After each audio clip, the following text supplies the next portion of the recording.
मुख्यमंत्री देवेंद्र फडणवीस यांच्याकडून मल्लिका ढसाळ यांची विचारपूस करण्यात आलेली आहे। मल्लिका नामदेव ढसाळ हे यांच्यासोबत फोनवरून त्यांनी संवाद साधलेला आहे। त्यांची प्रकृती अस्वस्थ असल्यामुळे त्यांच्यावर उपचार सुरू आहेत।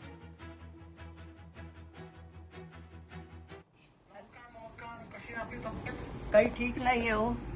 नामदेवच्याच मार्गाने जाणार असं दिसतंय। नाही काही होणार नाही। आम्ही सगळे आहोत। काय बिलकुल काळजी करू नका आणि आम्ही सगळे नीट तुमची काळजी घेऊ। तुम्ही कशाची काळजी करू नका, चिंता करू नका। हो पण सगळी काळजी घेऊ। चांगले डॉक्टर्स करून आपण नीट सगळं करू। तुम्हाला अजून नामदेवरावांचं खूप काम बाकी आहे। तुम्हाला ते पुढे न्यायचं आहे, त्यामुळे तुमची तब्येत चांगली करायची आहे। हो, दुःख एवढंच आहे। तुमचं मन मोठं आहे, ठीक आहे, पण ज्यांनी नामदेव ढसाळसारखा झंझावात जन्माला घातला त्याच्या नावावर इतके लोक दुकानं थाटून बसलेत आणि त्याचे फायदे घेतात। पण नामदेव ढसाळांचं कुटुंब कसं राहतं, ते जगतायत का मरतायत याचं कोणालाही देणं पडलेलं नाही। याची खंत वाटते। त्यांनी जे कल्याण डोंबिवली महानगरपालिकांची रणधुमाळी। निवडणुकीसाठी प्रशासन यंत्रणा सज्ज झाली आहे। मतदान केंद्रांवर पोलीस बंदोबस्त तैनात करण्यात आलाय।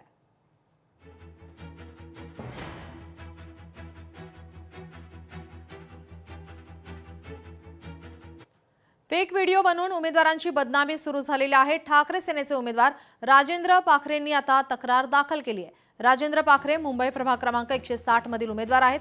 घाटकोपर पोलीस ठाण्यात त्यांनी तक्रार दाखल केली आहे।